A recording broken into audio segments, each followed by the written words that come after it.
Hello everyone and welcome to the stream. So yesterday I've created a new backtesting package for you guys. So what I'm planning to do today is to share with you how to work with this backtesting package. So we're going to have a few sample backtests. And so what we can do here is if you check the repository, there is a folder called ATJ Trading, and in that folder I've added the backtester, and here you can also find the MT5 trade utils where you have all the trade functions.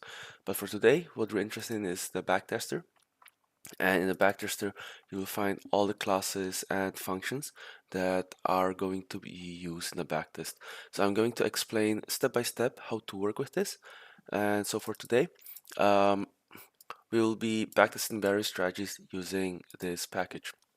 So I've prepared a Jupyter notebook, and in this Jupyter notebook, we're going to test a very simple strategy. So we're going to test the simple moving average, and yeah, if there's any time left, we can have a look at Bollinger Bands or any other types of strategies.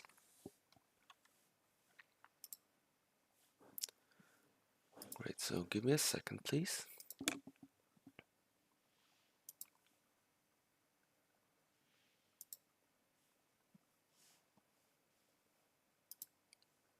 Great. So let's say we want to backtest on the Sumo USD. So by the way, here are the imports that are necessary for a backtest. And in this last line here, I am importing the classes and functions for a backtester. And then we'll get into line by line what everything is doing. So first, what we have to do is we have to extract the historical data, right? So to extract historical data, I'm specifying the symbol, then the start and end date time for historical data, and then we need to connect to our MetaTrader 5 where we're retrieving the data from. So using get OHLC history, so this is a function that we've imported from ATJ Trading Backtester. We are retrieving OHLC data for this period, and then what we have here is we have our OHLC data frame. So let me run this and run this. So as you can see, this is our OHLC data frame with open, high, low, close prices. And to visualize that, I can also visualize that using Plotly. So let's just display this. And then let's also create this price fig and display this. So display fig. So let's run this.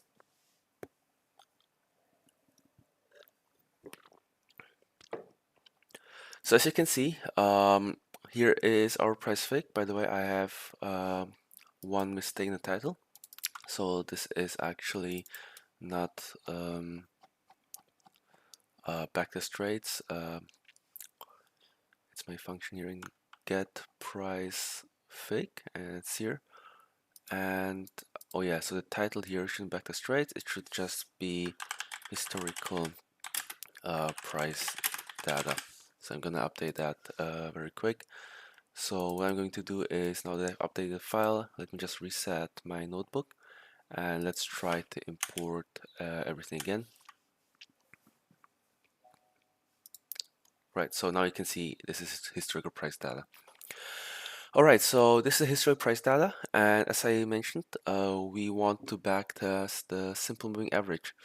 And to backtest that, we have to calculate the SMA indicator. And I'm going to calculate the indicator in the section below. So let us go down, and actually I can just do it in the same block here. So to get the SMA, we have to first set the SMA period, and just for this example, let's use the SMA period 20. So OHLC, and let's calculate the SMA column. So SMA 20 is equal to SMA equal to OHLC.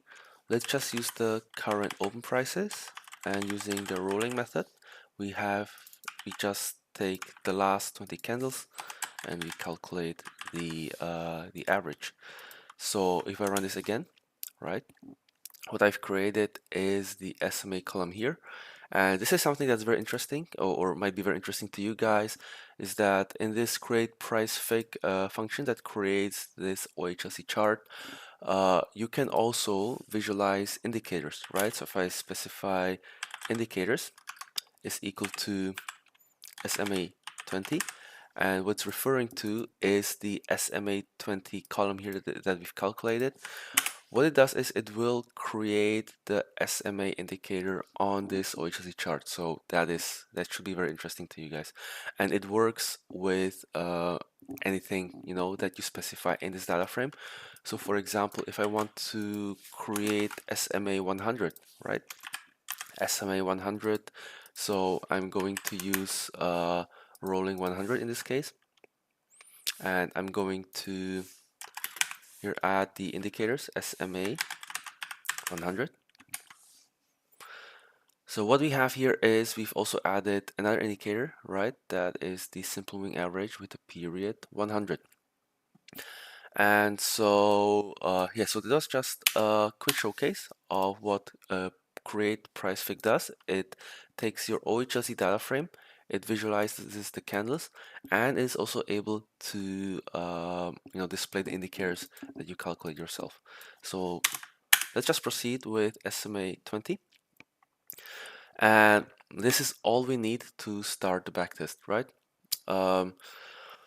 Next thing we have to do is we have to create the strategy logic for our SMA. Hi Vinicius, thank you for joining. So yeah, by the way, so we're doing the SMA simple moving average backtest here. So let's say make a very simple strategy when, for example, the candle opens above the simple moving average. Let's open a buy position, and if the candle closes below the SMA, right? Oh, sorry, that's my cat. If the candle closes below the simple moving average, then we would sell. And so for that, we would have to create a signal function. So for example, what we can do is let's take our OHLC data frame, right? And let's say that we create define get signal. And here we're taking the X as a row of the data frame. So let's say, for example, if X dot open is greater than X with the SMA period 20, we would return buy, right? And else if the open is less than our SMA 20, we would return sell.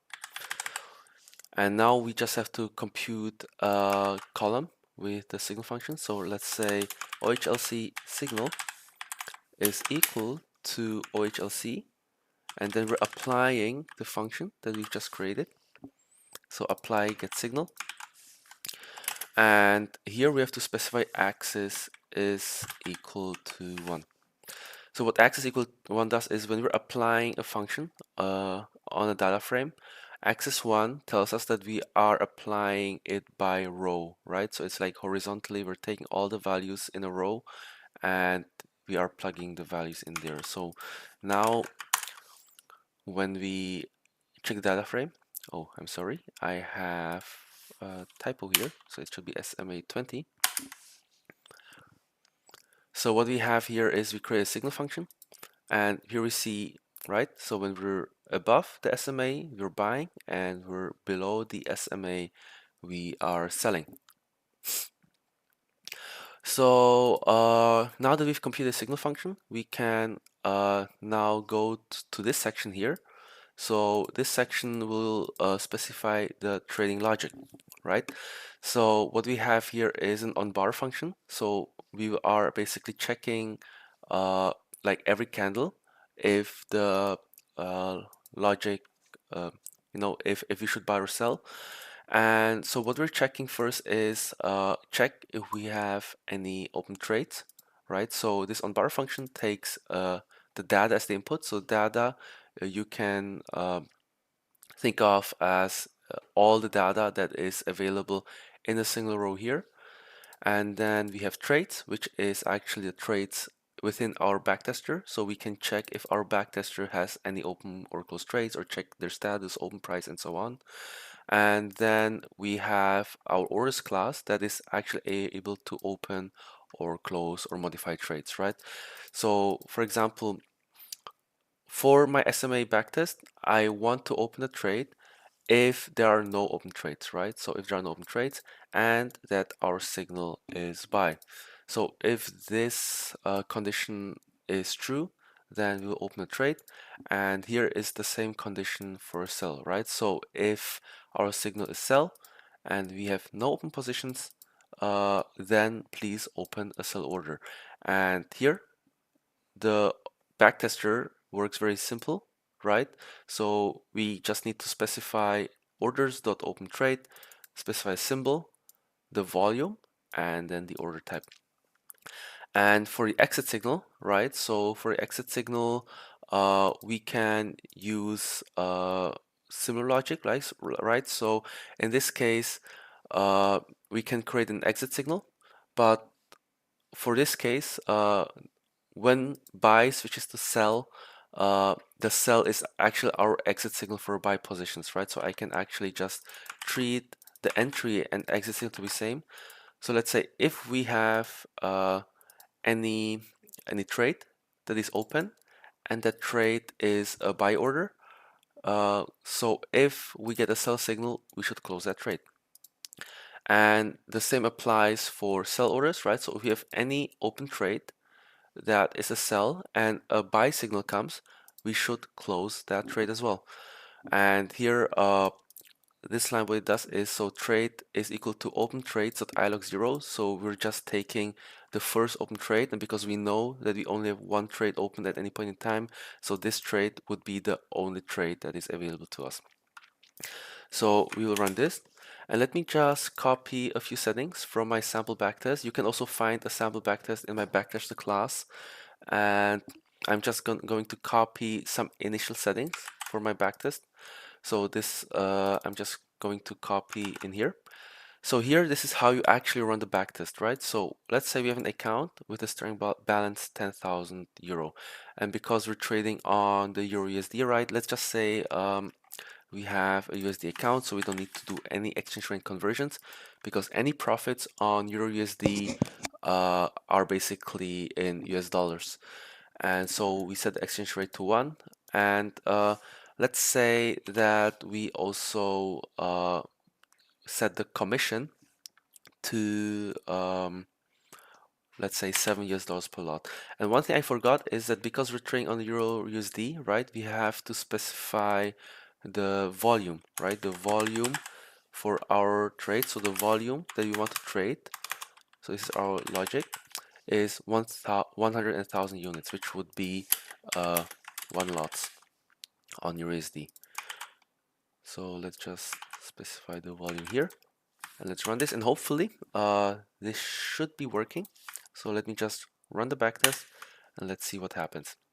And it's actually amazing. So the backtest works. So here I'm specifying the initial parameters for a backtest.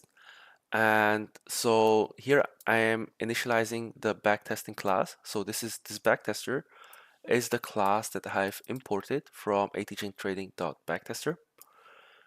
And down here, we are just setting the starting balance with the currency. Then we're setting the exchange rate. So basically, the exchange rates of the profits, right? So for example, we have a profit column here, but sometimes when you're trading a symbol that's in a different currency, like the German stock index or USD JPY, right? So these profits are not in USD, and therefore we'd have to specify the exchange rate so we can convert the profits to the currency of your trading account. And here we're just setting the commission, which is set to -7 per lot. And actually, this is wrong actually. We should specify commission per unit, right? So per 100,000. So most brokers, what they do is they charge a commission, and in most cases, it should be around $6 or $7 per 100,000 base units of the currency. And so we're specifying all these data here in the backtester, and then what the backtester needs is to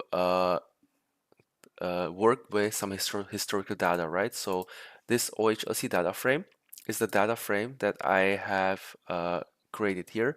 So our backtester is working with this historical data and is working with this onBar function that is explaining the trading logic.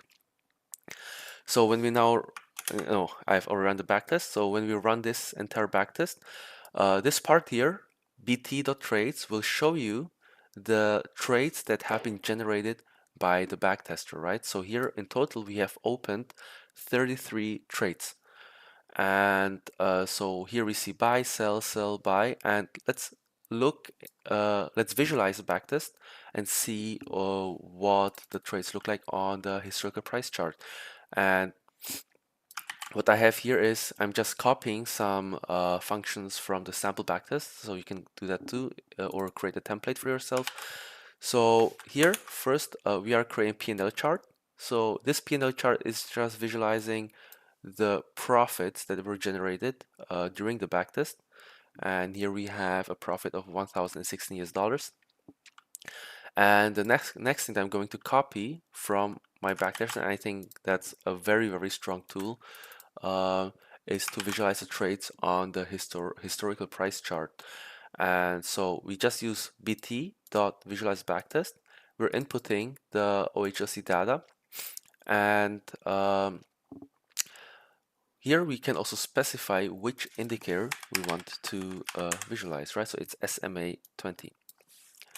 So now by running this, we see how the trades have been executed on the price chart. So let's have a look at an example in the middle here. So for example, we see that this candle, right, closed below the SMA 20, right? Or this candle opened below SMA 20.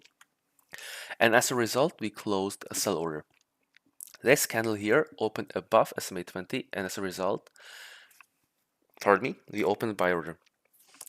As you can see, because this can close above, but there are still trade open, so my backtester did not open a trade yet because it only opens trades once there are no open positions. So as a result, the backtester opened the trade here, and then because this candle opened below here, right, it closed the trade as a result.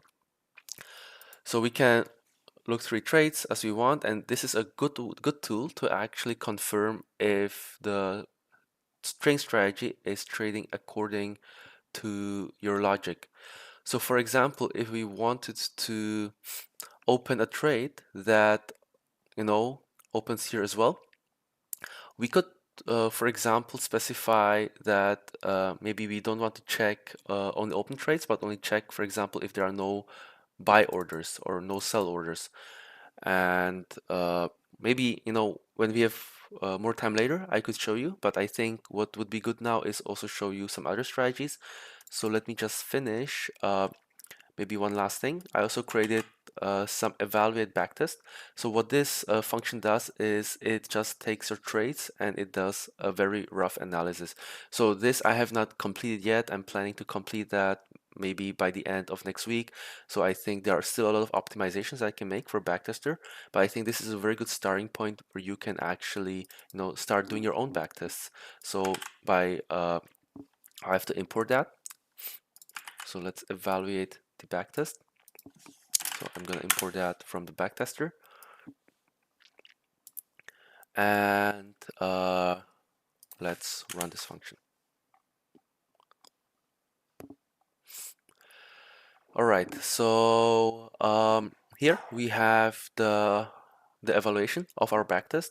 So for example, in this backtest they have just performed, the biggest profit was 2,400 and the biggest loss was $1,500.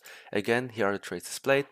We have also some metrics such as average win, average loss, count profitable trades, count losing trades, win rates, and reward to risk, right? We also have segregation by order types. So for example, we see that buy orders did not perform very well, whereas sell orders made all the profit, right? And here we have a bar chart that has that visualized. We also have results by day of week. So this is for some Mondays, Tuesdays, Wednesdays, Thursdays, Fridays. So here Wednesday performed the best. And let's see what else we have here. And here we have some error. So as I said, this is not completed yet. So I'm planning to complete that, and I'm also planning to make this thing nicer to you. Yeah, by the way, I just remembered if you're asking where I'm taking data from, so this is the MetaTrader 5 platform, right? So here you can actually trade on that platform. This is my demo account with Tickmill. Yeah, the market is closed and I can't open close anything. So all the data that I'm actually using in the backtest, so these candles are extracted from the platform here, right? So here's my trading platform. So all the candlestick bars I'm seeing here represent the data here. So what it means is that if you're, for example, trying to trade with a certain broker, it's a good idea to backtest with data of the same brokerage because sometimes data can vary, and using reliable data is very important in general, especially if you're using the same broker for the backtest and live trading. All right, so guys, if you have any questions about the backtester, so just let me know in the comment section, right? Or just ask me in Discord.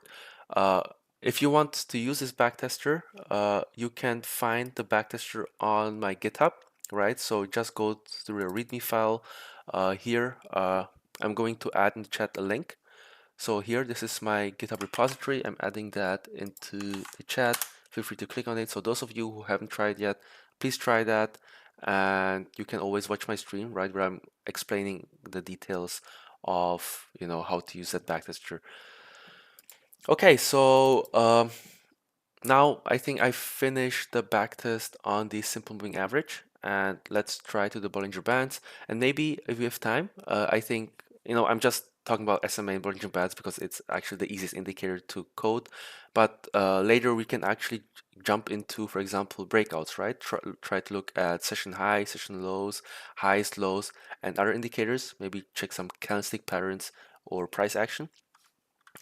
But yeah, so what I'm going to do is I'm going to create a new file for the Bollinger Band backtest. And I think what's a good idea to do before that is I should create like a template file with the backtest here, so you can actually guys copy that, so you guys don't have to write everything from scratch. So actually, yeah, I'm going to do that. So I'm going to create a backtest template. And in this backtest template, okay, let's add that. All you have to do is actually just copy the settings here. I think this looks great. The only thing that actually you have to edit is just the onBar function, and then yeah, maybe the symbol, right, that you want to trade, and the indicators of calculate. So I think it is good the way it is. So let's just actually just go to the Bollinger Bands, Bollinger Backtest.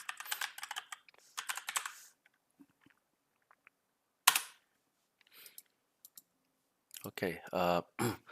So for Bollinger Bands, let's say we want to test a Bollinger Band strategy. So again, these are the imports, right? The main classes and functions are in our backtester. Oh, thank you, Vinicius. Thank you for your feedback. And yeah, I feel like it's much easier to stream, right? Because I also have the direct connection to you guys, and yeah, yep, not much else to say, I guess. Let's backtest on let's say the USDJPY, and we're just gonna keep the starting time and the time the same. And so yeah, we're initializing MD5, retrieving the OHLC data, and so now the different thing we need to do is we need to calculate the Bollinger Band indicator. And to get that indicator, we need to calculate the SMA and then the standard deviation. So we can keep the SMA the same, and what else we need is we need the standard deviation. So let's call it STD is equal to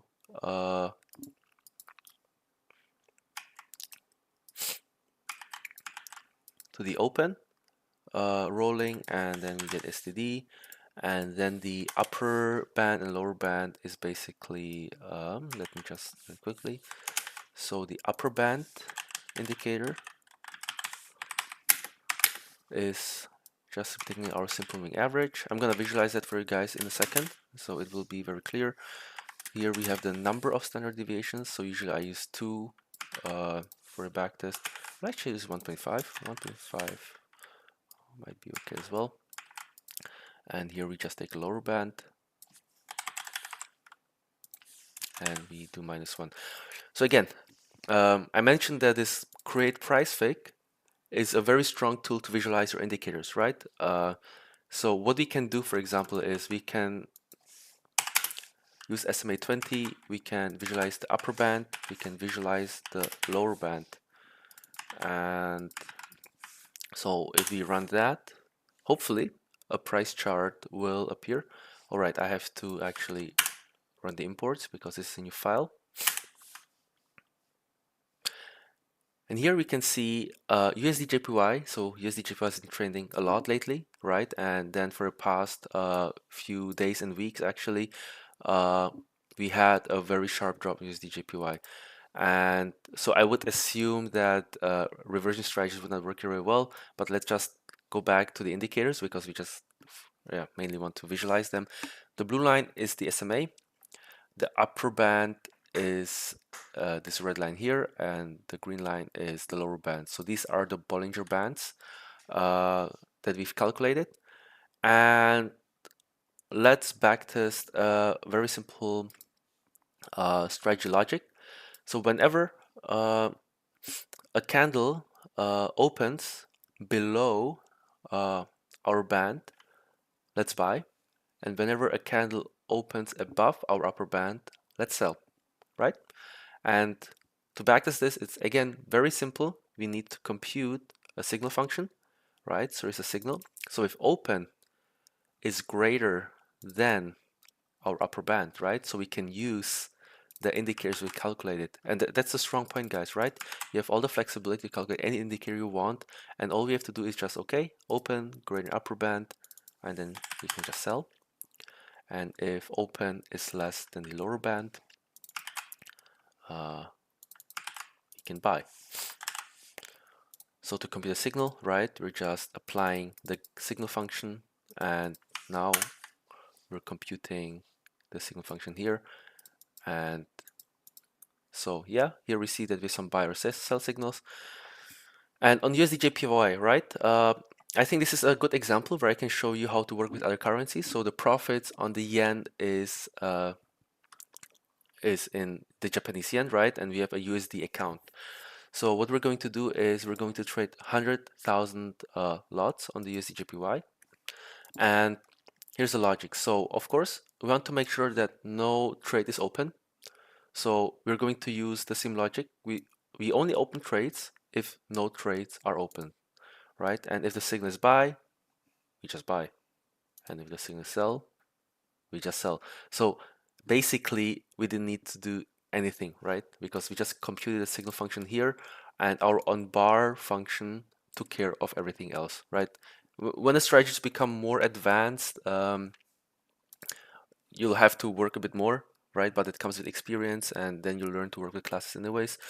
And yeah, what I have mentioned is how do we exit a trade, right? So I think we should exit a trade when our candle maybe closes above the simple moving average, right? We can do that. So for example, we want a candle open, right? So candle open below the lower band. So if this candle opens here, right, we want the strategy close here once it opens above the SMA.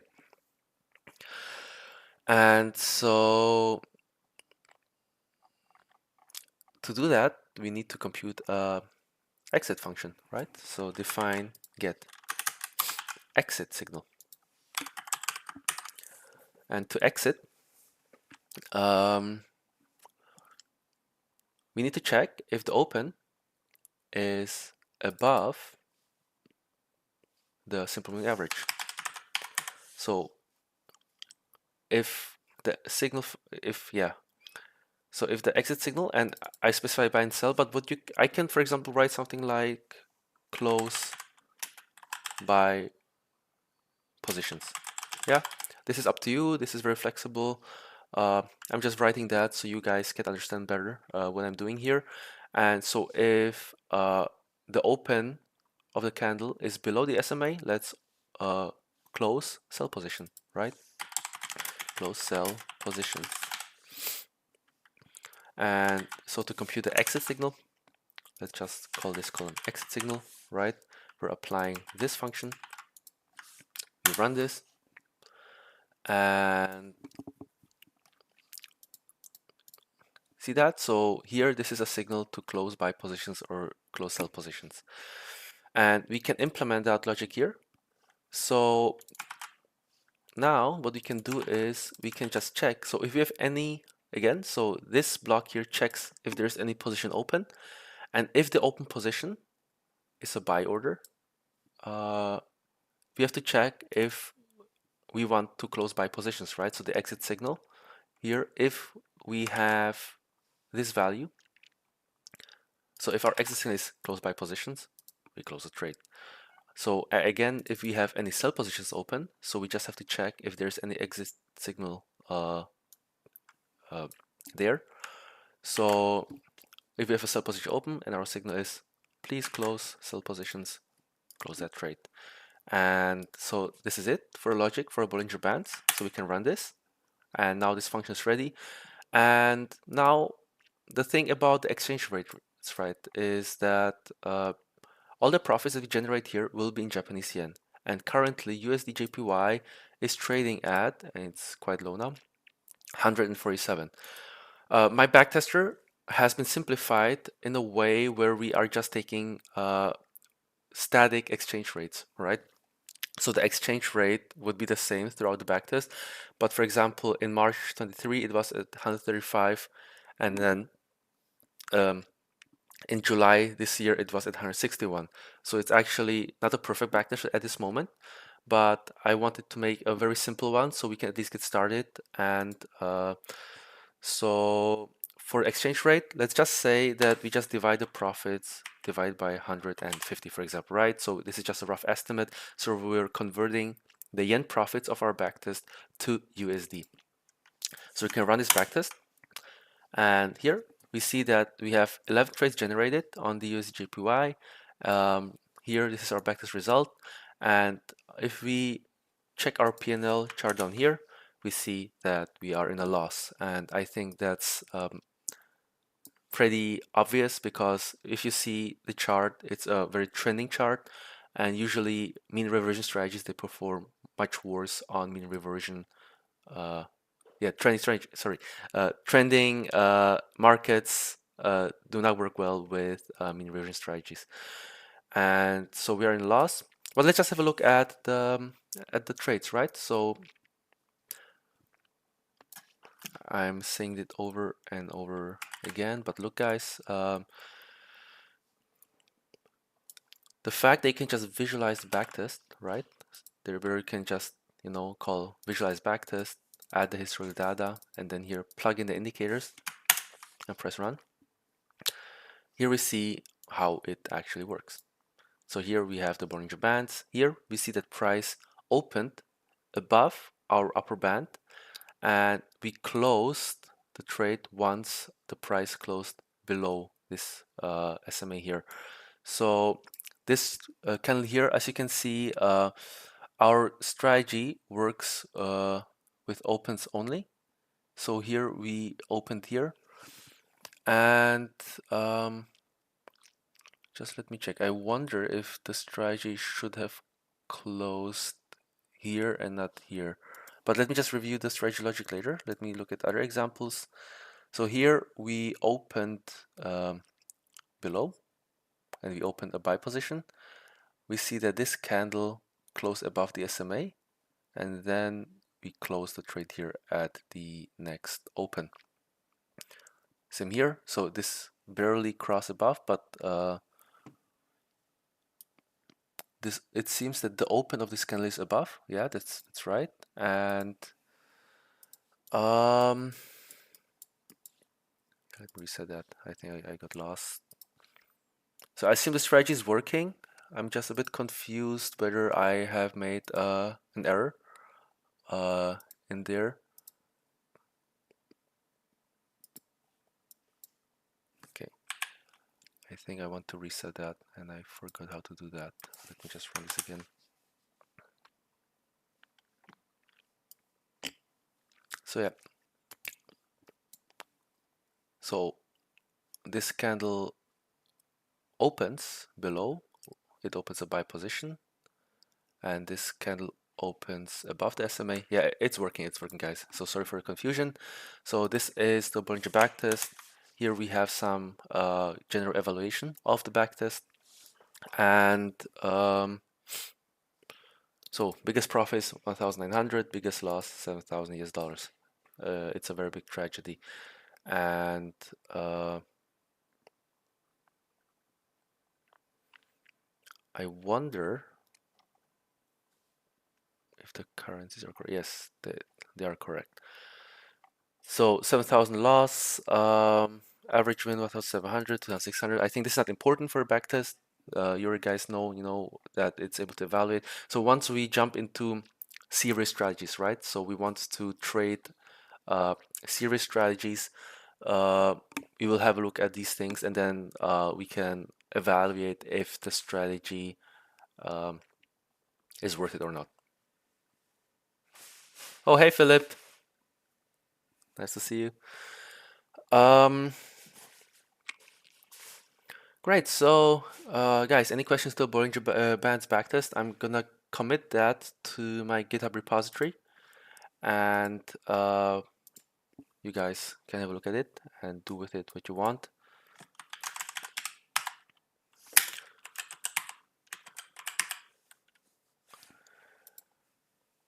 Hi, Ganesh. Nice to see you on the stream.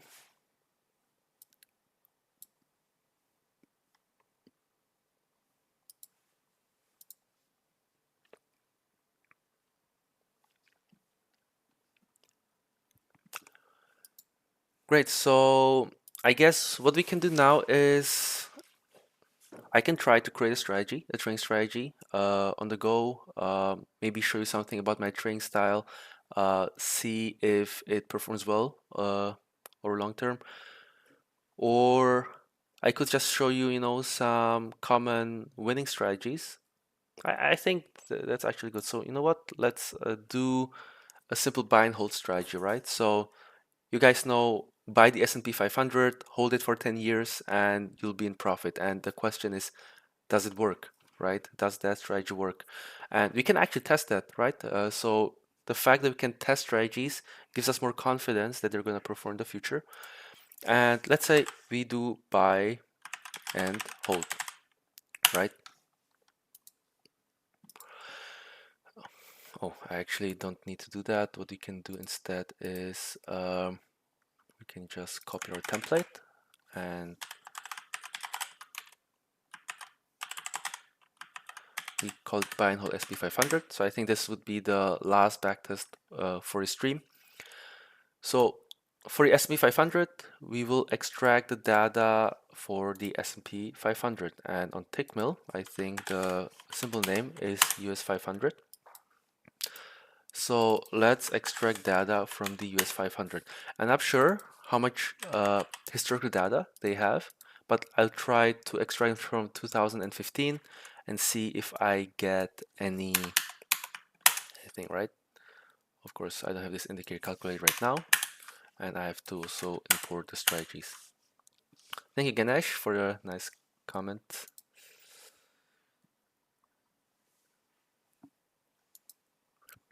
Okay, so we have imported data for the S&P 500 since 2015.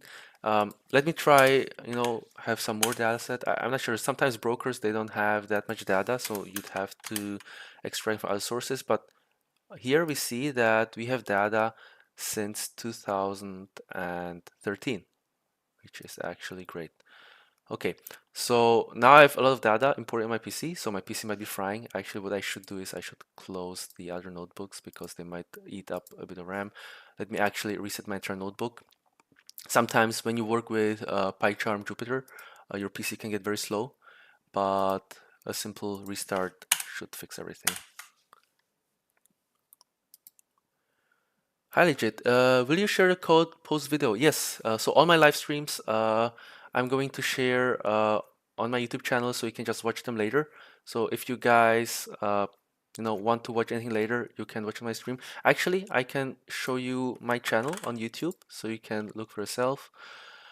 So here on my YouTube channel, right? You see that I have a new playlist called live streams, and all my live streams are going to be posted here. And my editor, they will just cut out, the dead parts, and will provide you with, what you need. So just make sure to subscribe, and every time I finish a live stream, you'll get a notification that there's a new video out. Great. So yeah, back to the backtest. So as I said, yeah, we wanted to backtest a buy and hold strategy on the S&P 500. And so this is the price chart for the S&P 500. As you can see, if you'd be holding S&P 500 since 2014, you'd be, I wouldn't say pretty rich, depends on how much you invest, but you'd definitely make some profit. And something people don't realize is it is actually a very good thing to invest regularly, right? So sometimes they tell you, okay, every month leave some money aside. So what I'm going to show you today is a buy and hold strategy where you're going to invest, let's say, 200 US dollars, if that's what you have left over after your salary or wherever you're working. We're going to invest 200 US dollars every month into the SP 500 and hold it. And then we're going to see how much we're actually going to make at the end of that period. So to create a buy and hold strategy, so our signal function is we have to create a buy position every first day of the month. And to do that, we can actually check, for example, buy on the first day of the month, I would say.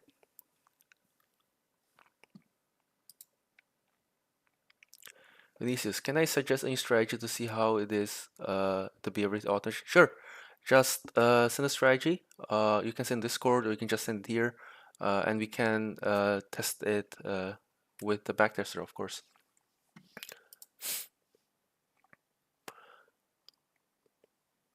All right. Yeah, we wanted to buy in an interval of, every month. So every first day of the month, we want to buy.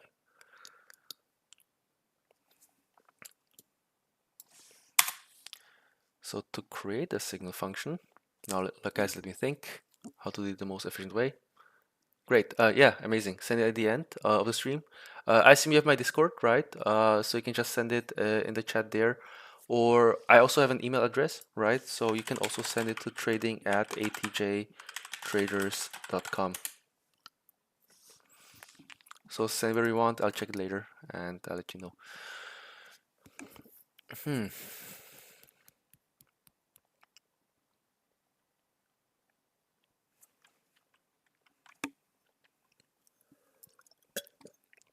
Now we're having a brain fog.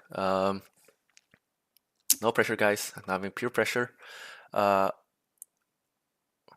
so you want to buy. So if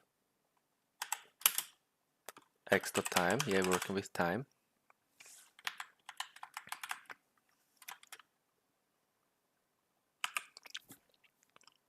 is equal to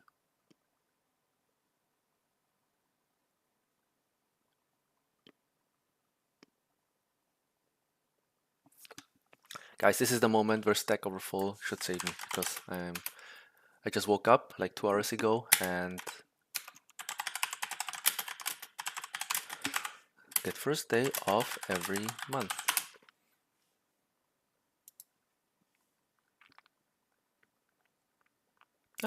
Okay, I found a very interesting way how to do it. So there's no shame in looking up things on the internet. So what I'm going to do is I'm going to take my OHLC dataset, right? So I'm getting OHLC. So I'm gonna create OHLC by month is equal to OHLC dot group by month, and then we just take the first value. And of course I have to create the month column in my OHLC dataset. So OHLC.month is equal to OHLC time .dt.month to extract the month column.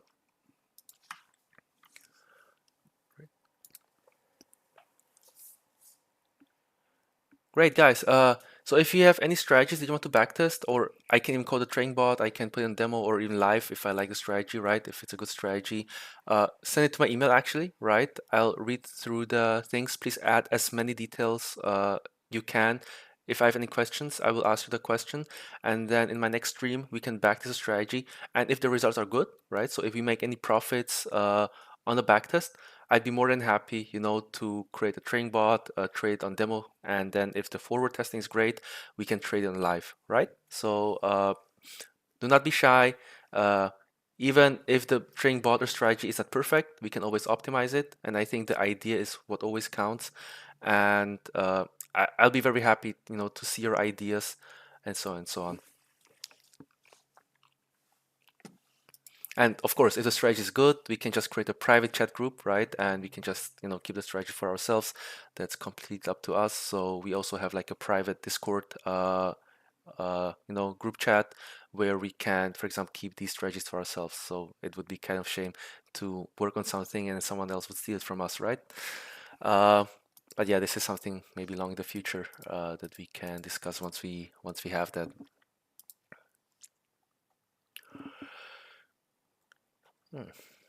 Back to that. All right, so we computed the month column. So now we see, for example, yeah, it's August. So here we have the month column. And what this group by does is we are here, see that? Taking the first value of every month, right? So here, this is the first day of January, February, March, and so on. So for every month, we have the day, right, where we can actually buy.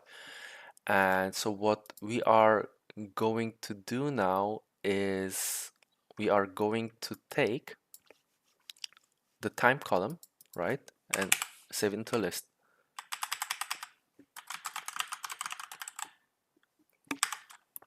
So these are the days where we're buying the S&P 500. So HC by month time, and we will convert that to a list.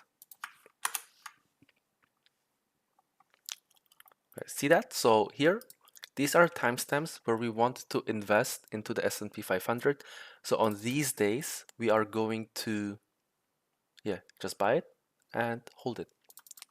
So if time in days to buy, so we're doing list comprehension here, right?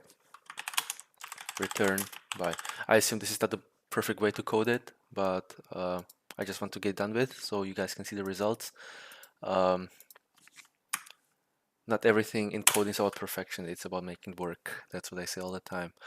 All right, so see, so here, so this is the first day of month in our data frame, we're buying. Let's look 30 days later, we're buying again. And so now the signal function is ready. And what did I say? So we're buying every month. You go to work, you get a salary, you save $200 in savings and decide to invest it into the S&P 500. So what we need to do is we need to calculate $200 S&P 500 worth, right? So for example, if we buy in July 2013, S&P 500 cost $1,600.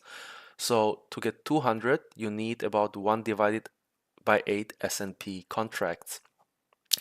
And to do that, I think what we need to do is we need to take the current open price of the S&P 500 and we take 200 divided by the current contract price. And as a result, we get a smaller S&P contract, right? I'm not sure if the brokers, for example, accept such small contract sizes, but if you invest in ETFs, for example, that should be possible.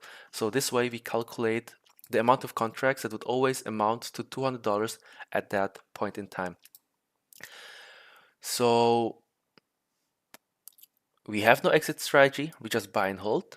So we will exit at the end of the backtest. So let's say that we decide to just sell it today.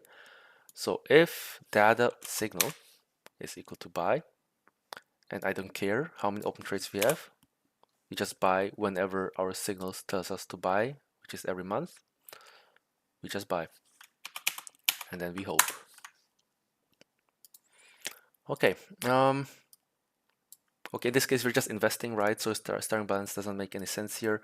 But here, let's say the commission to buy the S&P 500 is, let's just say -$1, for example, right? So let's run the backtest.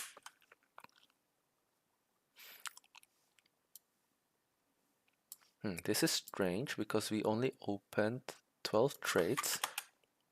Of course, we made a profit, right? But I feel like I made a mistake in the backtest because we only have 12 trades. So we opened at the start of every month 200 contracts worth. Of course, they all in profit because if you look at the historical price chart, they are in profit.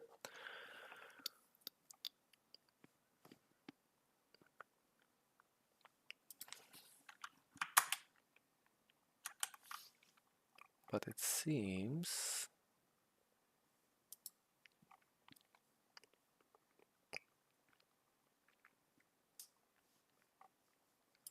okay, I think I see. So in this backtest, what you can see is that when I check the first, I'm so stupid, guys. There are 12 months in a year, but I want 12 months of every year, right? So what it means is that I have to take the year and the month for the backtest. So what we need to do actually is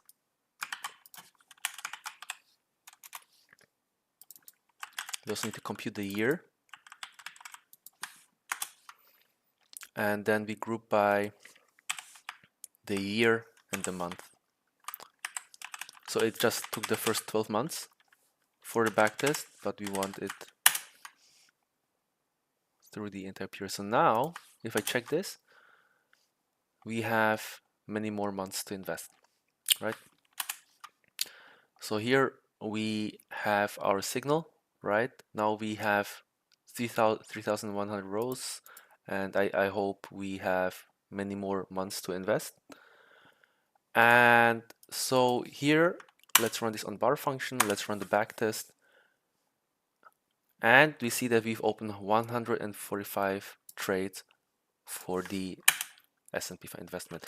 So if you invested $200 every month since the year 2000 and let's start backtest 13, right?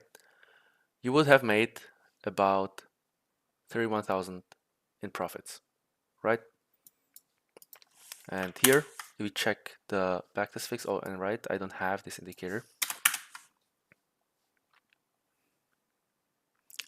So basically, yeah, it looks kind of crazy now because, you know, there are all the green lines. Every month you've invested, and up to this point, you would have sold everything. So this is what it would look like. So I guess, yeah, that's pretty amazing. And if you just hold trades, this is that. The advantage is there is no trading margin. You can't get stopped out. You're just holding that. So you're using time as your biggest leverage to make money long term. So this is again a very long term strategy. I was just thinking that maybe some of you guys haven't seen it yet, but in my opinion, being able to backtest this and see the results for yourself uh, allows you to research and analyze many other strategies. And I myself, right, buying and holding is quite boring. You just invest. So in my free time, I like to, spend time looking for maybe some intraday strategies, swing trading strategies, looking at, edges, uh, where, for example, others don't have made enough research yet. So I think that is the interesting part of algo trading, looking for things. And when you find something interesting, I think that's the very rewarding part of, doing that. Especially if no emotions, you have trading bots, and you're just looking and observing.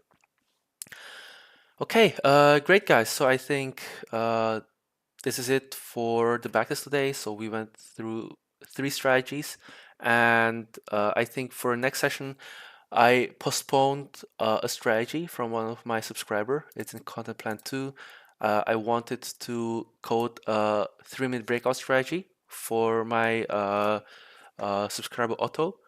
But you guys, once you send me the strategy through email and I'll have a look at it, I'll be very happy to schedule that strategy on my next stream, right? So thank you guys, and if you have any questions, I think we can discuss them now, or just let me know what else you'd like to see next time, right? And I think I'll be streaming probably on Tuesday, right? So I think I can prepare on Tuesday and on Thursday. Currently, I don't have like a fixed stream like schedule. I plan to maybe like stream at least on Thursday at 3 p.m. like a static thing. But currently, whenever I feel like sharing something with you guys, usually I'm available in the afternoon between 2 and 4 p.m. where I'll be streaming, and on weekends it's a bit more flexible. And oh yeah, and one question for you guys, right? Those who are watching, if you want any music, background music videos, I myself, I like listening to some maybe lo-fi music, house music, if it's a bit more energetic. It helps me focus, but it's also up to you guys if you don't mind that, so let me know.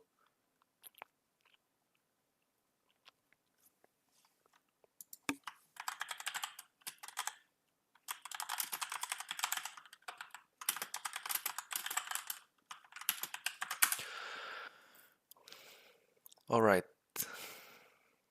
Okay, music necessary, but of course we can test it out and we'll see. So if you don't think it's necessary, we don't need to worry about that. But yeah. All right, guys. So thank you for joining today's session, and I'll see you guys probably on Tuesday around 2 or 3 p.m. So I'll be happy for those of you who will be joining me next week, right? So enjoy the rest of the weekend, and yeah, see you soon.